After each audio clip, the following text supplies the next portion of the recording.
What is up guys, Clay Enjoyer here, and it's time to enjoy. And in this video, I'm making a cannon-armed pirate because why not? Even though all of my sculptures before this are a what on earth is going on, because like I said in the Ultra Kill video, this entire channel is one big fever dream. But at least in my opinion, and based on my subscriber growth, I do think everyone likes said fever dream. But what I do need to do, instead of yapping a bunch, is actually start working on the sculpture and the anatomy portion with extra big leg muscles, which I definitely think are a little too big now, but what's the hurt? And then before adding calves as well, and adding back leg muscles as well, because the legs look a little funky right now. But with this clay blended in, it looks more natural and less flat looking. Before then working on the upper body, which is this little sliver of clay in the front, which is going to act as an undershirt, which isn't going to be too visible, but that's why it's an undershirt. Even though these boots don't really look like boots and they look more just like nubs, which for one of the feet I will actually change later, but right now the pirate gets some boots, and then I can blend some clay on the sides and top and bottom into the legs to make it look like his jeans have wrinkled and folded over his boots. But this looks a little funky, so I gotta add a couple more wrinkles, and I think this makes it look a little better and more like pants instead of yoga pants, I guess, because I'm trying to make this kind of accurate, and I don't think pirates had yoga pants, but I mean, I don't know, that's a pretty odd idea in my head if you actually want to imagine that. Followed by making this cape look a little bit more majestic, coat, before then also making the arm sleeves, because again, I'm going for style here.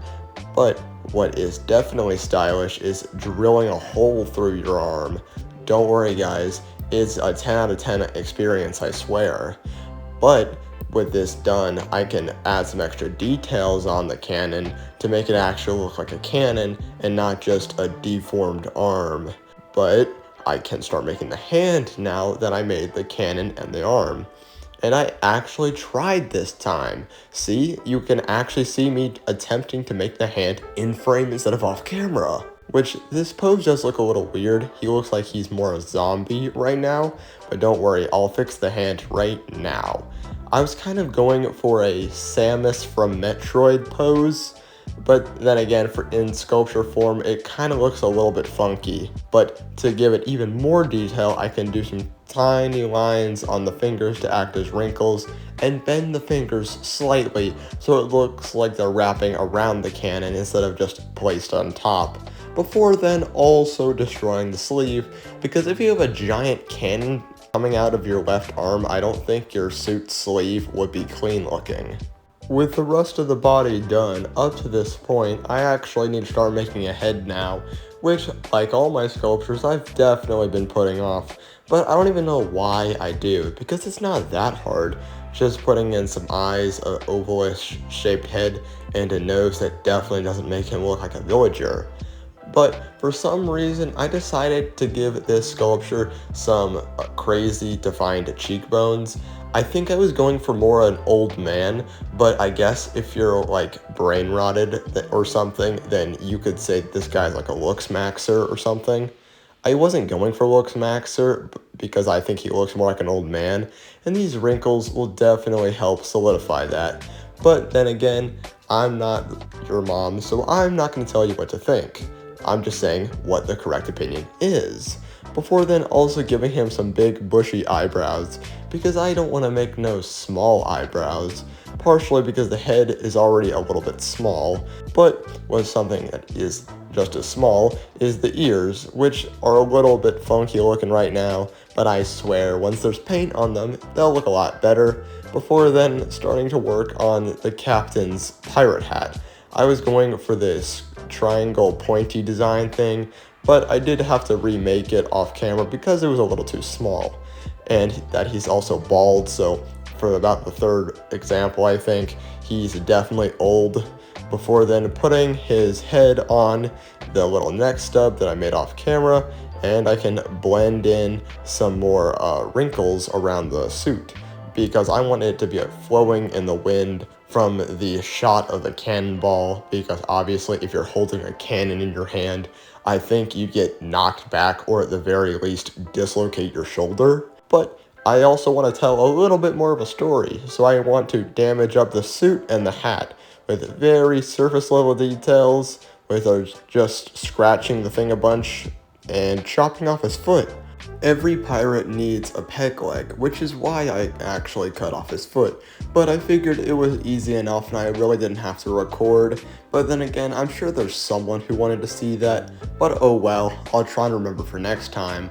Before then, starting to work on the painting process with white for the undershirt, because that would be the hardest spot to get to if I did that last or something, followed by the dark navy bright pants, which are super vibrant, followed by the little belt and the boots and the peg leg, because even though they are the same brown, I will change it up a little bit with some dry brushing later. It's just right now I need a base color for them because that's what I decided to do. And same thing for the coat, but it's going to be this blood red instead. I don't really know what I was going for, but I just wanted some bright colors, and the red and the blue really help that fact.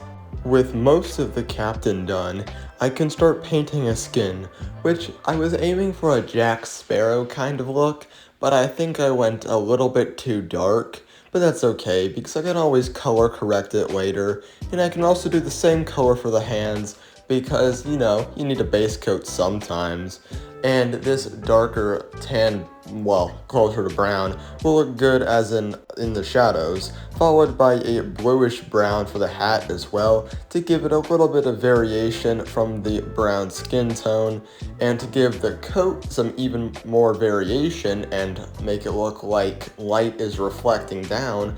I can use some lighter red on the sleeves and even lighter red in between those spots to really make the details pop.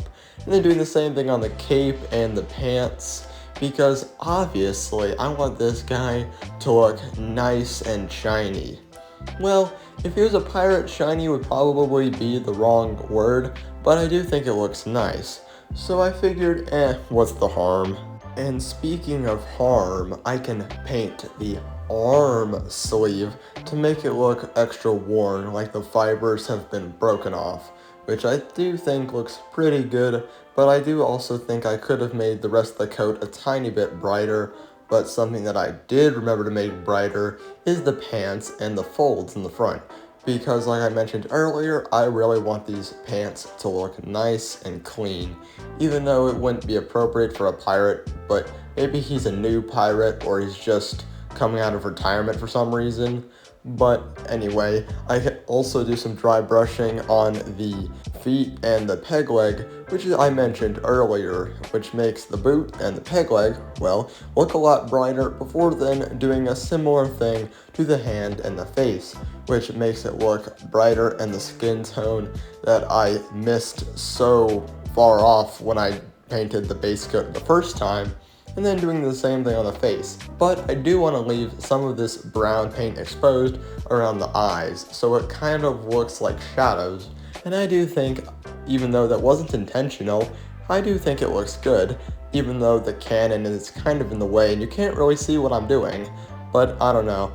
I was really happy that I actually was able to paint the eyes, but I'm really upset that I had the cannon in the way and I just did not even realize it at all. But see, the eyes do look pretty good, at least I think so. To finish off the last of the captain's details for his clothes, I can dusty and dirty up his hat, which is just with some lighter brown. I'm not really sure what you guys expected, but this is a pretty quick process because I'm almost done.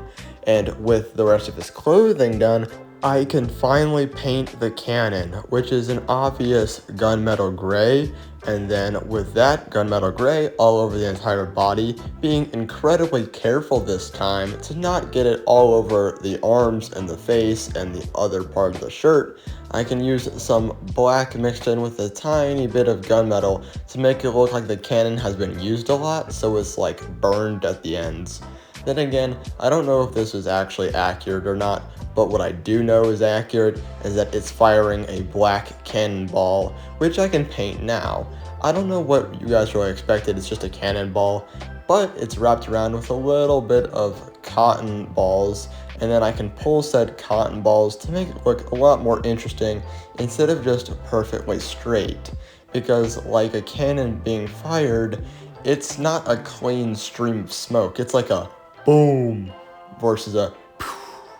I'm not entirely sure if that really got across what I was trying to say, but it's loud and booming, not as quiet or smooth, I guess, which I do think looks pretty good. And now it's time to start making the base. Like all my sculptures, the base is pretty easy. It's just a blue piece of foam with a tiny little rock in the middle. And because I got new knives, the cut actually looks so much better.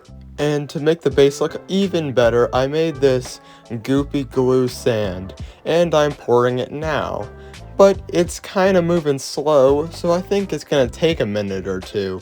Just be patient, I guess. See? It's actually moving. Okay, I'll get back with you guys in about a minute.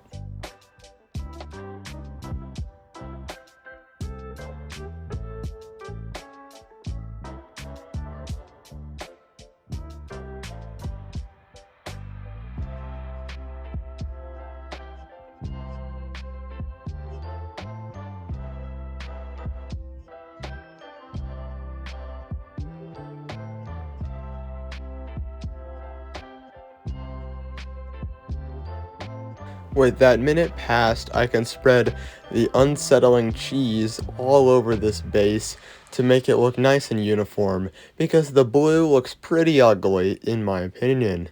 But with the thing looking good, I can try and give it a tiny bit of texture, but it'll eventually sink back down and it won't really do a whole lot.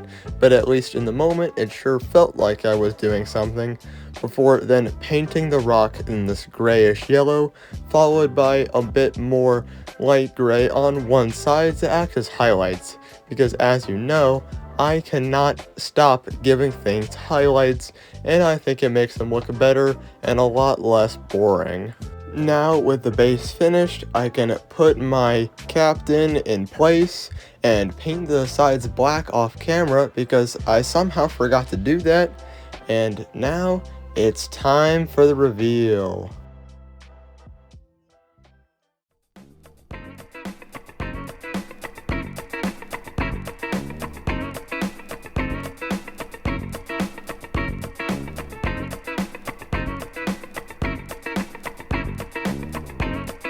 If you enjoyed this video, please like and subscribe for more pirate content next, and maybe even I'll turn something else into a cyborg or cannon armed. Well, see you in the next video. Bye.